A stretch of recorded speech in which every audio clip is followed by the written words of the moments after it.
कथेचे नाव आहे बापाचं प्रेम अनलिमिटेड. चला तर मग ऐकूया ही गोष्ट. पुण्यातील एका मोठ्या स्मशानभूमीत दुपारचे 3 वाजले होते. रोहन नावाचा एक तरुण, जो अमेरिकेत एका मोठ्या कंपनीत व्हाईस प्रेसिडेंट होता, थेट फ्लाईटवरून उतरून तिथे आला होता. त्याचे वडील सदाशिवराव काल रात्री वारले होते.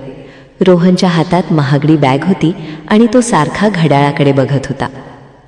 मिस्टर सुमित, सगळं रेडी आहे ना? बघा, मला 6 वाजताची रिटर्न फ्लाईट पकडायची आहे. उद्या माझी खूप महत्त्वाची मीटिंग आहे. प्लीज हे विधी लवकर उरका. विधी पार पडले.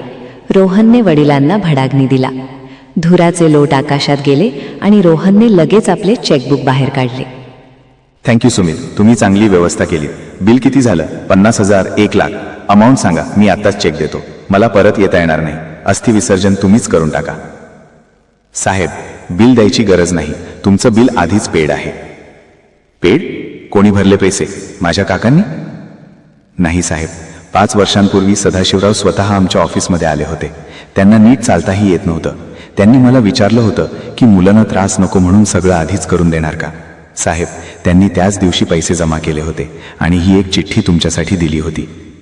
रोहनने थरथरत्या हाताने ती चिठ्ठी उघडली. त्यात त्याच्या वडिलांच्या कापऱ्या अक्षरात लिहिले होते, प्रिय रोहन, बाळा, मला माहिती आहे तू खूप बिझी आहेस. तुला श्वास घ्यायलाही वेळ नसतो. माझ्या मरणाने तुला टेन्शन येईल. सुट्टी मिळेल का, तिकीट मिळेल का, हे प्रश्न तुला पडतील. म्हणून मी माझ्या मरणाची सोय आधीच करून ठेवली आहे. तू आलास तर बरंच आहे, नाही आलास तरी मला राग नाही. फक्त एकच विनंती, लहानपणी तुझा हात मी कधीच सोडला नव्हता. आज अग्नी देताना तुझा हात थरथरू देऊ नकोस. लवकर परत जा. तुझी बायको वाट बघत असेल. तुझाच बाबा. चिठ्ठी वाचून रोहनच्या हातातलं चेकबुक चिखलात पडलं. त्या स्मशानभूमीत त्याचा अहंकार जळून खाक झाला होता. तो तिथेच गुडघ्यावर बसला. बाबा, माफ करा बाबा.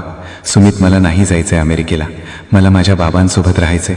मी करोड रुपये कमावले, पण मी भिकारी निघालो. माझ्या बापाने मरताना सुद्धा माझ्या मीटिंगचा विचार केला आणि मी त्यांच्या शेवटच्या दर्शनाचा भाव करत होतो. बाबा, मला सोडून जाऊ नका बाबा. त्या दिवशी रोहन फ्लाईट पकडू शकला नाही. त्याला समजलं होतं की प्रीपेड फक्त सिम कार्ड असू शकतं, बापाचं प्रेम नाही. बापाचं प्रेम हे अनलिमिटेड असतं. तात्पर्य, आई वडिलांच्या शेवटच्या प्रवासात कधीच वेळेचं कारण सांगू नका.